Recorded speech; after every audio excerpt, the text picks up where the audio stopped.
Behind every press of the gas pedal is a hidden system of pumps, sensors, injectors, and computers working together every second the engine is running.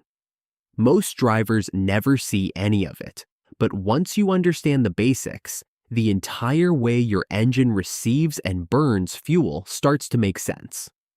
Almost every modern fuel injection system is built around three essential jobs, and each one must happen at exactly the right time. The three main jobs explained first. The fuel pump moves gasoline from the tank toward the engine under pressure. Next, the fuel injectors spray a precisely measured amount of fuel into the engine, where it mixes with air before combustion. And finally, the engine control unit, or ECU, decides exactly how much fuel should be injected and when. It makes this decision using information from sensors that monitor airflow, engine temperature, oxygen levels, throttle position, and several other conditions. Under normal operation, this entire process happens in milliseconds and constantly adjusts as you accelerate, slow down, or climb a hill. You may also hear terms like port injection and direct injection. These describe where the fuel is sprayed, and that difference affects engine performance, efficiency, and even carbon buildup. To understand how the system controls the amount of fuel entering the engine, we first need to follow gasoline from the fuel tank all the way to the injectors. So let's start at the very beginning, at the fuel tank. Sitting inside that tank, usually submerged in the gasoline itself, is the fuel pump. It might seem strange that the pump lives inside the fuel, but there is a good reason. The gasoline surrounds the pump and keeps it cool and lubricated while it runs. The moment you turn the key, this pump springs to life and begins pushing fuel out of the tank and toward the engine. But raw fuel straight from the tank is not clean enough to trust. It carries tiny particles, rust, and debris that could clog the delicate injectors down the line. So before it goes anywhere important, the fuel passes through a fuel filter, which catches those contaminants and lets only clean gasoline continue on. This is one of the most overlooked maintenance parts on a car, and a clogged filter can starve your engine of fuel, so it is worth replacing on the schedule in your owner's manual. Now the clean pressurized fuel travels up a line toward the engine and arrives at a component called the fuel rail. Think of the fuel rail as a small pressurized pipe that runs along the engine and feeds every injector at once.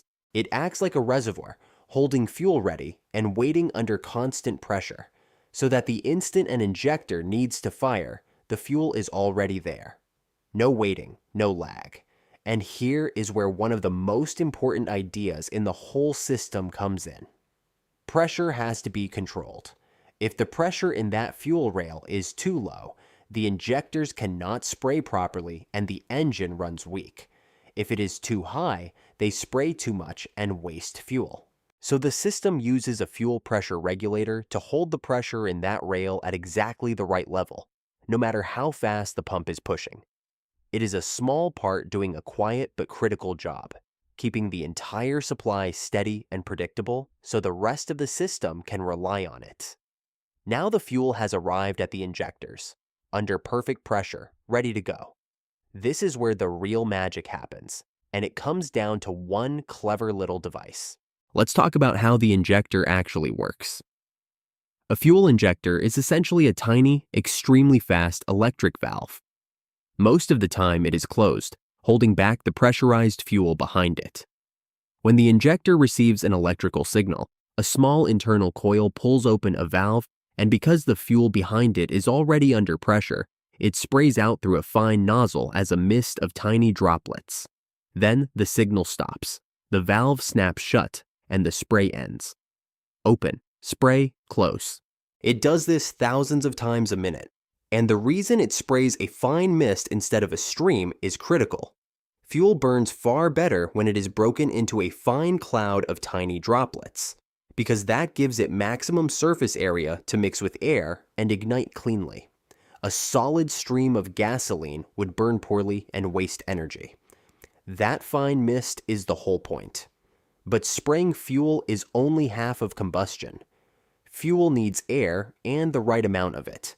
So while the injectors are handling fuel, the engine is simultaneously breathing in air through a separate path, and the two have to be matched.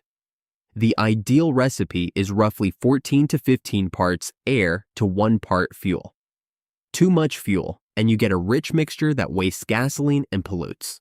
Too little fuel, and you get a lean mixture that runs hot and can damage the engine. Getting that ratio right, at every RPM, in every condition, is the central challenge the whole system is built to solve. And that raises the real question: what decides the exact amount of fuel to inject? That covers how fuel gets sprayed.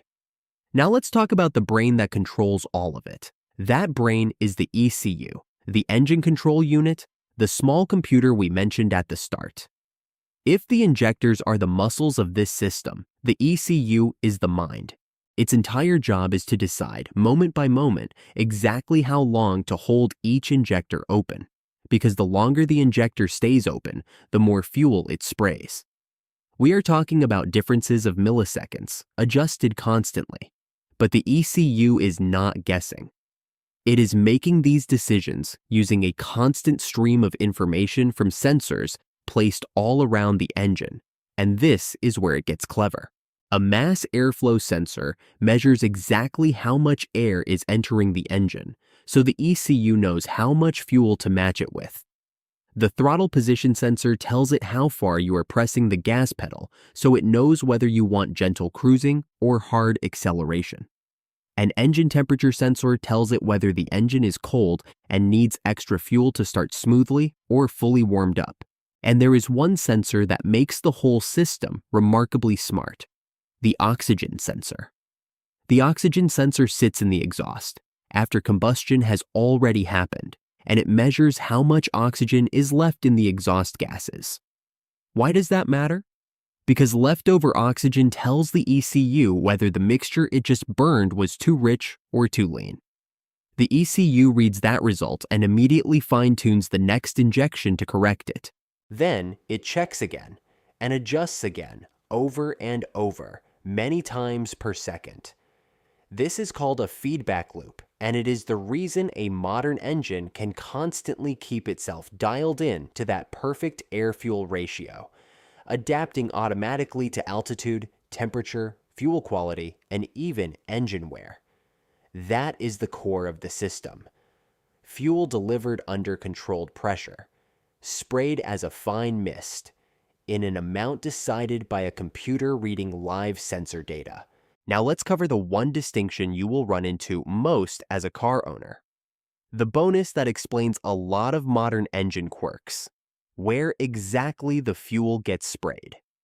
In an older or simpler design called port injection, the injector sprays fuel into the intake port, just outside the engine cylinder, where it mixes with incoming air before the two flow into the cylinder together. It is simple, reliable, and it has a nice side benefit. The fuel constantly washes over the back of the intake valves, keeping them clean. The newer design is direct injection, and here the injector sprays fuel at extremely high pressure directly into the cylinder itself, right where combustion happens. This gives the engine far more precise control over exactly when and how the fuel enters, which improves both power and fuel efficiency. But it comes with a well-known trade-off. Because the fuel no longer washes over the intake valves, those valves can slowly accumulate carbon buildup over time, which is why many direct injection engines eventually need a specific intake cleaning service. If you have ever heard someone mention carbon buildup on a modern engine, this is exactly why it happens. That is a complete fuel injection system, from the pump submerged in your tank, through the filter and the pressurized rail, out through the injectors as a fine mist, all precisely orchestrated by a computer reading live data every millisecond your engine runs.